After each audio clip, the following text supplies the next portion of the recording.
Hey, welcome back everybody to a new episode of Two Tales. I'm your host, Gavin Miles, and this show breaks down hunting and fly fishing from a boots on the ground and a flies on the water perspective. I've got one goal, it's to keep it simple, practical, entertaining, and help you elevate your skills on your next outing, all right? So a little bit new of a setup here, super excited, my first interview podcast. Let me introduce you to Stan, the man, Stantson. He is my brother and a wonderful hunting buddy. He slays it on the mountain. Literally, he is a mountain goat. He can hike anywhere, everywhere. He understands all of the game animals that he's going after, and he, let me tell you, is lethal out there on the mountain. All right, he's great. He's got an eye for it, and trust me, he doesn't miss. Well, he might miss once or twice, but we'll give him the benefit of the doubt, okay? So, everybody, welcome Stan to the podcast. Thanks. Glad to be here. Yeah. I wish you said all those nice things when we were actually hunting out there. Yeah. In the heat of the moment, it's a little bit harder to admit those things. But, so if you guys can't tell, I've actually got two guests with me. The second guest is behind us here. His name is Fool's Gold. So we're going to tell a little story of how he came to be on the podcast as well. Stan, you want to take it away for us? Yeah, of course. We thought this would be a great story to tell because it kind of illustrates some of the basic principles that we want to focus on as far as elk hunting goes. So the weekend of the general season is actually second weekend of the general season in Utah. My dad had been grinding away on trying to find a nice spike for himself, and we were chasing a very large spike, one in particular that we had got on a few of our trail cameras. Yep. And my dad had seen him on the hoof a couple of times, and so I drove up that weekend and met him in the evening, or so that we could get up in the morning and go out together. And we kind of put together our game plan to go drop in to the canyon just below where we had been running a trail camera through most of the summer and had seen a lot of activity. And then my dad throughout the week had put in a bunch of work to try and recognize where the elk had been moving through that area to go to and from our camera. And so we had a plan that we would come off the road at the top of the ridge, drop in below them, and kind of circle around to a little watering hole that they had been moving above, back and forth, and our trail camera was up the canyon from there. And so we were expecting them to be bedded up on the hillside, and we set up with our backs to the sun in the morning, making sure we were downwind of them, guessing where they might come from out of some of their evening bedding in the Quakies out over the ridge to us. And just as it started to get light on the day, we were sitting there quietly, and right as soon as the first rays of sun came out, we started hearing a few bugles, distant, faint bugles, up over the ridge, kind of where we had come down from. And I decided that since they sounded like they were moving off over the next 5 or 10 minutes, kind of back up and away from us, back into that zone that we were hoping they were coming out of, I started letting out a little like distressed calf sound, trying to keep the vocalizations down in the bottom, kind of muffling it and blocking my sound instead of sounding too loud and direct at them. I was hoping to just try and entice them, because you could tell it was a good herd just by the amount of bugling and action that you could hear. We could even hear some branches breaking after a few minutes. And so the cow, I think, got their interest piqued by the calf sounds. Yeah. And you could hear them start leading the herd, and the bulls that were in that herd bugling started following them, and eventually after, 20 minutes probably of coaxing them towards us with just an occasional calf sequence, We saw the first cow lead all the rest of the herd over the hill. And we're sitting there staring, waiting for a spike. We see about 10 cows come over.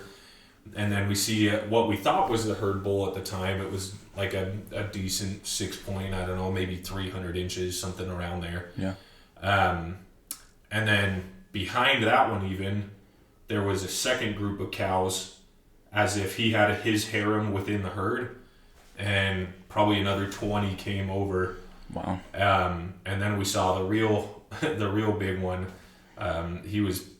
We were guessing high 300s probably, and we were really wishing that we had a big bull tag on that one, but he peeked over, and coming out behind him, we noticed this guy. It was hard to recognize his antlers at first because they were coming out through some scrub oak, with the oak brush right behind them on the skyline, so you couldn't really tell till he had cleared the hill and they were working their way down the ridge in front of us. We were set up about 150 yards above the water hole, and they came out across the canyon at about 350 yards, and they were working their way down towards us. But since we had been parked at the top of the other mountain, we didn't want to let him get all the way to the bottom so we could save ourselves a little bit of the hike. And we made sure we were good to go, had a clean, safe shot, and my dad let it rip. And I thought he missed because none of the elk really did anything, especially him. The elk kind of like skirted away from him, but he didn't move at all. And so I am over here shouting at my dad, hit him again, shoot him, I think you missed. Yep. So he hits him a second time, and I still couldn't tell that he had hit him because this bull was just taking him. And he ended up taking a few steps, and I'm like, shoot him again. He's still walking. So my dad lets it rip a third time, and that time you could tell for sure that he hit him. And he started stumbling a little bit over into the trees, and the rest of the herd went back over the ridge where they had come from, working their way kind of back up into the safety of that bedding area. And he went into some of these trees and leaned up against a tree, but the tree he was leaning against was hidden from our angle. So it looked like he was just standing there. And I'm like, shoot him again, Dad. So he hits him with another shot. And finally, he dumped him right there. He tipped over, and we were able to walk up to him, put our hands on him, put our tag on him, thank the Lord for him, and it ended up my dad had put 3 perfect shots on him with the first ones, so he wasn't going to go very far anyways. But it was one of the funny things that we always here to keep shooting. They always tell you that bull elk can take a lot, so put them down while you can. True. And make sure you see them drop if it's a possibility. And so we kept going, and sure enough, it paid off. He went basically across the hill instead of coming down at all, so we lucked out on the pack out too. It saved us about a 200-foot climb out of there. So nice. Yeah. Well, that's awesome. There's a lot to that story, I think, and let's break it down a little bit. So at the start of that story, you mentioned preseason scouting, preseason efforts that Dad went through, and you included trail cameras. So let's jump into how you familiarize yourself with a hunting area before you start your hunt. What's your first steps? So we try and break it down with e-scouting. That was the first step. We had identified an area near some of the other areas we've hunted in the past. But we were looking at areas that might create good pinch points, good bedding areas, good feed, good water, and important for us as well. I know some people don't care quite as much, but we wanted to be able to hunt it easily, be able to get good access, have a nice, easy pack out, and be able to move around instead of having to hike straight up and straight down all the time. So we wanted to find a spot that we felt like would be adaptable. Yeah. And we had started looking into this area a couple of years prior. We had set out some cameras in spots that we thought the elk might utilize. And sure enough, one of them ended up being quite a good funnel, coming across the saddle from a really good north face where they were bedding. And then they would move out into the Quakies to feed. They would also move north from there into a little bowl that was sheltered from all sides and also as far away as you could get from a road. And so they would feed there, move into the Quakies and bed, and then just kind of move back and forth. Yeah. And so it had been about 2 years that we were running the cameras there, and this was the first year that we put any effort in, boots on the ground, to actually try and kill one on this spot. Mm-hmm. And my dad, throughout the week, like I said, had made a play based off what we were seeing on the cameras. And this is back when we could run them through the season. So from the season prior, we had some good intel that they hunkered down in there once they started feeling pressure. And he was able to capitalize on the fact that he knew where they were going to be the night before, or a good guess. And we set up in a spot where if they needed to come and get some water, or if they wanted to cross over into that north face to bed in the pines, that we would have a good shot at seeing them moving either way. So. Yeah. Well, that's awesome. It sounds like you guys took quite the analytical or methodical approach of really learning the game you're after and figuring out where and when they might be there, right? You mentioned natural pinch points, those funnels coming out of and into north slopes. I think that's really cool. I thank you for the storytelling. That's a great story of Fool's Gold. So now you guys are a little bit more well-versed of how he came to be a part of our family. And so taking that intel that Dad got from the trail cameras, you say he made an educated guess. He's guessing or trying to assume or anticipate where those elk are going to move into, right? So what goes into understanding elk movement or elk habits in your mind? Well, obviously we've done a lot of our research, breaking things down, hearing from industry professionals, doing our own reading, watching videos, listening to podcasts like this. And I think the main principle is you have to stop thinking like a human and start thinking like what the animal is experiencing at that time. Yeah. We've always been convinced that they're well aware of when the hunt begins and when the hunt ends, and they've been living out there for years, so they know where they can be to avoid the main pressure, and you kind of have to just use that to your advantage. Yeah, I agree with you. The elk and just the game in general, the wild animals, it's not their first rodeo come fall time, right? So they've gotten a little smarter over the years, and there's a reason they get old and wise, right? It's because they learn from their experiences out there and trying to avoid apex predators, right? We might not even be the most apex of the predators. They've got mountain lions and bears and all different kinds of predators to worry about. So I think that's some great advice for the audience. So thank you for that. You also mentioned the time of year, right? You mentioned it was the spike hunt, which is going into kind of the middle of the fall. You mentioned some of the elements. It was hot, it was dry. And so how does that play into where you want to start in the morning? You mentioned you were over water, you had the sun to your back. Why? Explain us that. Yeah, so we knew the sun at our back, that's the first easy one to address. We wanted to be able to see country that we were going to shoot at, and we wanted to make sure that it would be much more difficult for something to see us if they had any glimpse of movement or heard anything. Looking back into the sun is obviously a lot harder for them to identify danger. And so that was the main approach for sitting up above on the east side of the watering hole. The reason we chose this specific watering hole, though, is because in previous years there had been tons of springs. Our cameras had always been on other water sources or other trails leading to water sources for the most part. Yeah.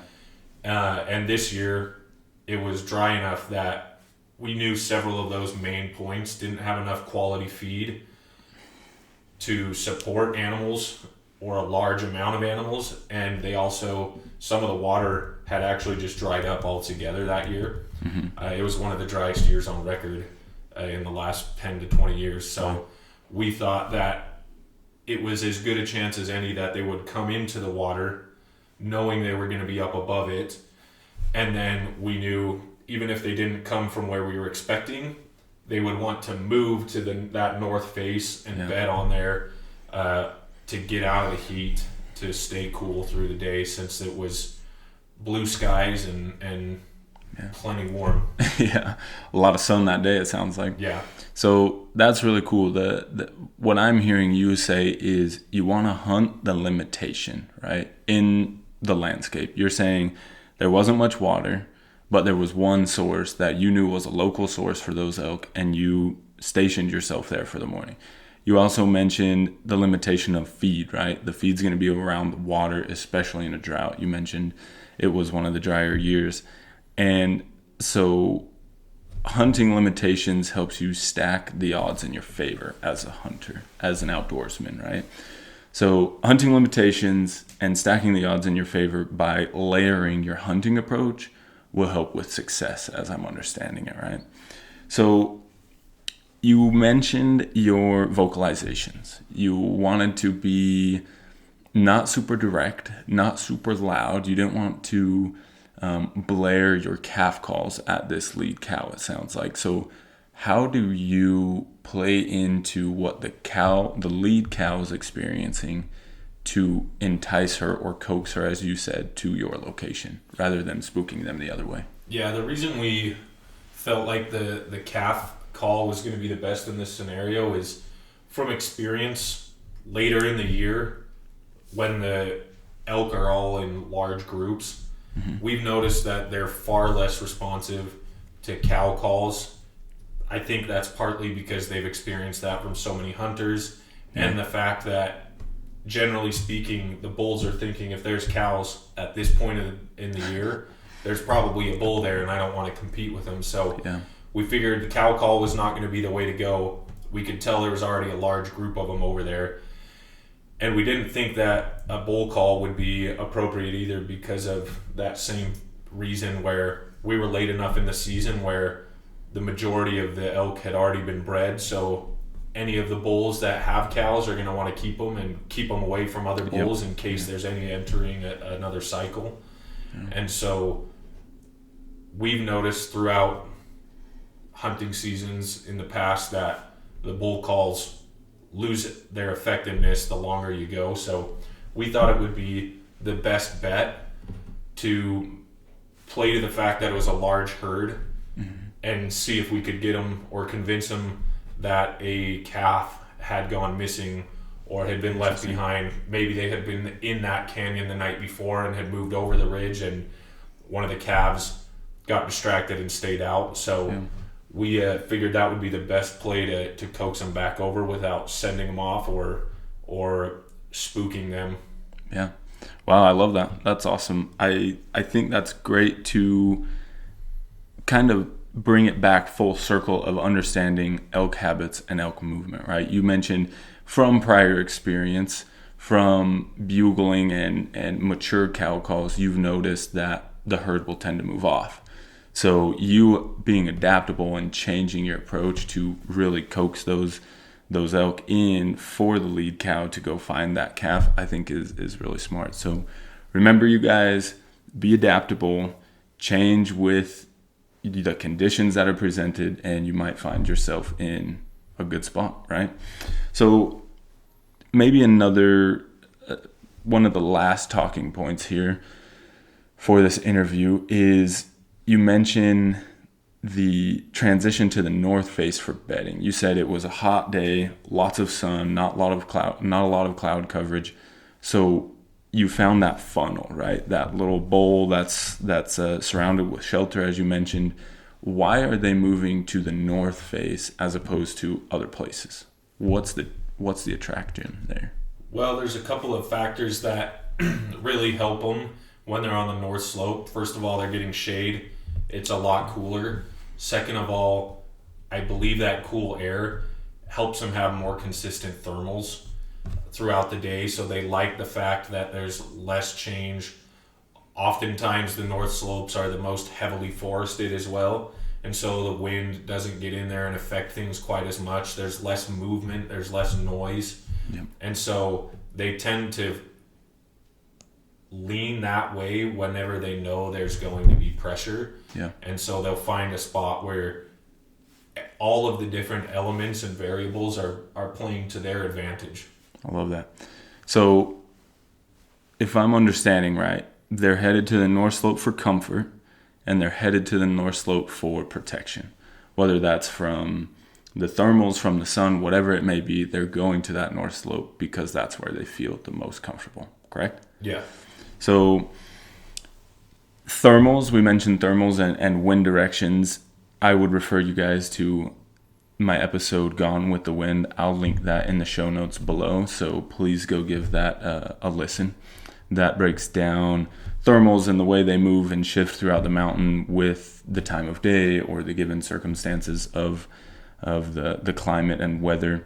So please go listen, drop a comment. We'd love to hear what you guys are thinking about these interview podcasts, the solo podcasts, and what you guys think about the stories and the story takeaways.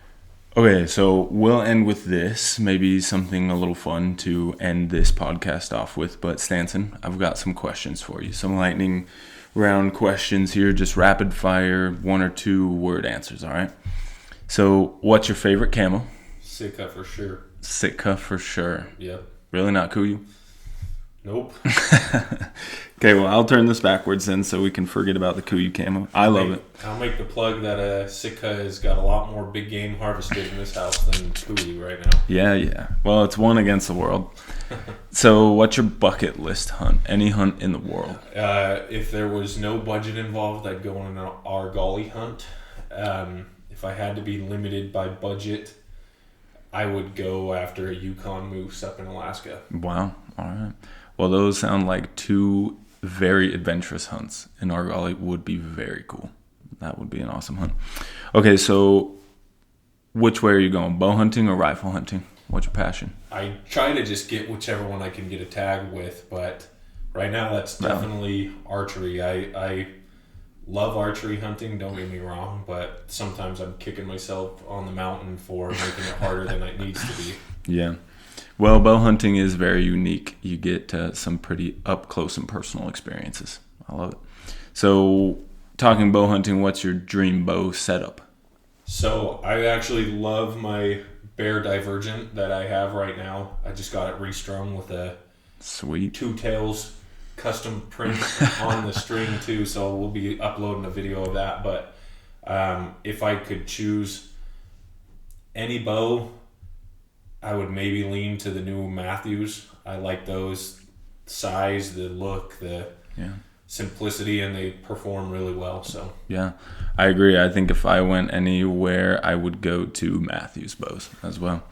Okay, so what technique or strategy of hunting do you prefer? Spot and stock or tree stand blind type hunting? Yeah, depending on the hunt, I prefer spot and stock, but I try to adapt it so that I'm doing that in the morning and gaining intel to set up for more of an ambush style hunt in the evening.